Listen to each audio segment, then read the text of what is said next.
Hello everyone, I am Meenu और आप मेरे साथ सुन रहे हैं डार्क पैशनेट लव का एपिसोड नंबर 23। वहीं कॉल कट होने के बाद श्रुति अपनी आंखों में चमक लिए बोली, लगता है वो बुढ़े बुढ़िया आ रहे हैं और इस बार तो मैं उनसे उनकी प्रॉपर्टी लेकर ही रहूंगी।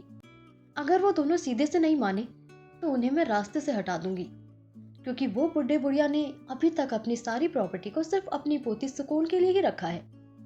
पर अब मुझे सुकून का सब कुछ चाहिए। जैसे मैंने शाश्वत और उसके बेटे को अपना बना लिया है, वैसे ही अब मुझे सुकून की प्रॉपर्टी भी चाहिए। फिर वो कुछ सोचकर हंसते हुए बोली, सॉरी माय लिटिल सिस्टर, मैं धीरे धीरे तुम्हारा सब कुछ तुमसे छीन रही हूँ, पर मैं क्या करूँ। मैं नहीं चाहती ना कि तुम्हारी आत्मा को शांति मिले। मेरे ये सब करने से तुम्हारी आत्मा को और तकलीफ होगी, और मैं यही तो चाहती हूँ कि मरने के बाद भी तुम बस तड़पती रहो, तभी मुझे मेरे दिल को तसल्ली मिलेगी। इतना कहते हुए श्रुति जोर जोर से हंसने लगी। शाम के समय में श्रुति अपने घर जाती है। जैसे उसकी मॉम श्रुति को देखती है तो वो खुश हो जाती है। वो बोलती है, श्रुति बेटा, तुम आ गई। तुम सोच भी नहीं सकती कि तुम्हें यहाँ देखकर मैं कितनी खुश हूँ। श्रुति तुरंत अपने मॉम के गले लगती है और बोलती है, मॉम, मैं भी आपसे मिलकर बहुत खुश हूँ। ये बोलते हुए दोनों हॉल में आते हैं, जहाँ पर श्रुति के डैड और वहीं साइड में सोफे पर उसके दादा और दादी बैठी हुई थी। श्रुति तुरंत जाकर अपने दादा दादी के पैर छूती है और फिर अपने दादा के गले लग जाती है। उसके डैड श्रुति को देख मुस्कुराते हुए बोले, आ गया मेरा बच्चा। श्रुति खुश होकर बोली, यस डैड, अब आप लोग इतना मुझे बुला रहे थे तो कैसे नहीं आती। फिर वो अपने दादा दादी से बोली, दादाजी दादी जी, कैसे हैं आप लोग। वो दोनों बस मुस्कुराए और बोले, अच्छे हैं बेटा, तुम बताओ तुम कैसी हो। श्रुति भी खुश होकर बोली, बहुत खुश हूँ। तभी दादी जी बोली, लेकिन बेटा, मैंने सुना तुम घर पर नहीं रहती, तो कहाँ रहती हो तुम। श्रुति तुरंत बोली, वो मैं शाश्वत के विला पर रहती हूँ। दादी कंफ्यूज भरी नजरों से श्रुति को देखती है और बोली, ये शाश्वत कौन है और तुम शाश्वत के यहाँ क्यों रहती हो।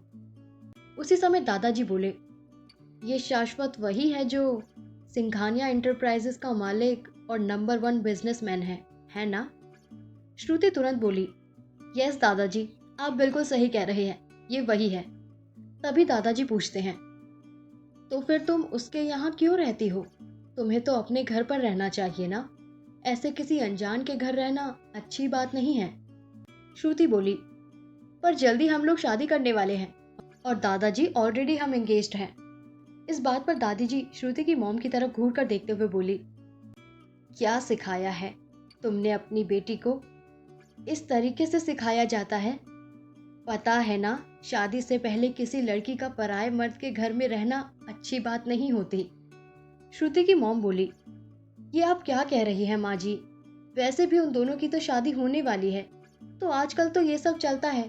अब इतना मॉडर्न जमाना हो गया है, तो अगर हम अभी भी वही सब सोचेंगे तो आगे कैसे बढ़ेंगे। दादी जी अपना सर पीट कर बोली, चाहे कितना भी जमाना मॉडर्न हो जाए, लेकिन लड़कियों के लिए जमाना नहीं बदलता। अगर कल को कुछ ऊंच नीच हो जाए तो तुम क्या करोगी। तभी अपनी पत्नी को रोकने के लिए दादाजी हंसकर बोले, भाग्यवान क्या बोले जा रही हो, वो तो पहले से ही ऊंच नीच कर चुकी है।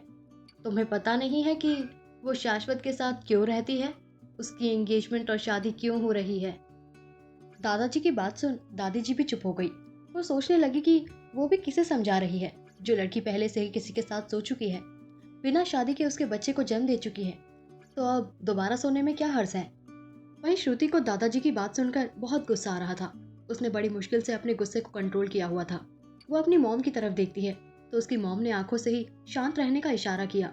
हालांकि गुस्सा तो उन्हें भी आ रहा था, लेकिन वो जानती थी कि अगर वो गुस्सा करेगी तो नुकसान उन्हीं का है। तभी दादी जी कुछ सोचते हुए बोली, ना जाने मेरी सुकून बेटिया कहाँ है, क्या उसकी कोई खबर मिली। ये सुनते ही श्रुति के डैड गुस्से में उठे और बोले, दोबारा उस लड़की का नाम यहाँ कोई नहीं लेगा। मैं उस लड़की का नाम नहीं सुनना चाहता। मर गई है वो हमारे लिए, पूरे खानदान की बेइज्जती करा कर चली गई है वो। और माँ, आप भी कान खोलकर सुन लो, उसका नाम दोबारा इस घर में कोई नहीं लेगा। भूल जाइए कि आपकी कोई और एक पोती थी। बस इतना याद रखिए कि आपकी सिर्फ एक ही पोती है, वो है मेरी बेटी श्रुति। इतना कहकर वो तुरंत गुस्से से वहां से चली गई। दादी जी हैरानी से अपने बेटे को जाते हुए देख रही थी। वहीं दादाजी भी निशब्द थे। तभी श्रुति की मॉम बोली, माँ जी आप भी ना, क्या बातें लेकर बैठ गई? आपको पता है ना कि जब भी सुकून का नाम आता है तो ये गुस्से में आ जाते हैं। आखिर सुकून ने काम भी तो ऐसा किया था। हमारे पूरे खानदान की बेइज्जती कर दी उस लड़की ने। ना जाने क्या चाहिए था उसे जो वो इस हद तक गिर गई। हमने तो कभी नहीं सोचा था कि इतनी भोली भाली मासूम सी दिखने वाली हमारी सुकून इस तरह की चालाक और गिरी हुई लड़की निकल जाएगी। दादी जी को ये बात सुनकर गुस्सा आया और वो गुस्से से बोली, खबरदार जो मेरी बिटिया को कुछ भी बोला।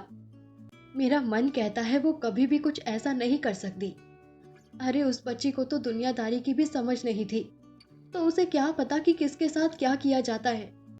जरूर उस बच्ची के साथ कुछ गलत हुआ होगा। मेरा दिल यही कहता है कि कुछ तो ऐसा हुआ है जो हमें नहीं पता। क्या तुम लोगों ने उसे एक बार भी ढूंढने की कोशिश भी नहीं की? असल में श्रुति की मॉम सबसे यही कहती थी कि सुकून अपने आशिक के साथ भाग गई है, पर सच्चाई तो कुछ और ही थी। वो बात तो श्रुति को ही पता थी। श्रुति जब अपनी दादी को देखती है कि वो बार बार सुकून का ही नाम ले रही है तो उसे और भी ज्यादा गुस्सा आ रहा था। वो अपने मन ही मन बोली, आ गई है बुढ़िया अपने सुकून का राग अलापने के लिए। जब देखो तब मेरी सुकून बच्ची, मेरी सुकून बच्ची। अरे मैं भी तो आपकी पोती हूँ। पर नहीं, इसे तो सिर्फ सुकून ही नजर आती है। बस एक बार ये प्रॉपर्टी मेरे नाम कर दे, उसके बाद मैं खुद अपने हाथों से इस बुढ़िया का गला घोट दूंगी। दादाजी जो कि दादी के पास बैठे हुए थे, वो उनके हाथ पर अपना हाथ रखते हुए बोले, खुद को संभालो। मेरा भी दिल कहता है कि बहुत जल्द हमें हमारी सुकून बच्ची मिल जाएगी।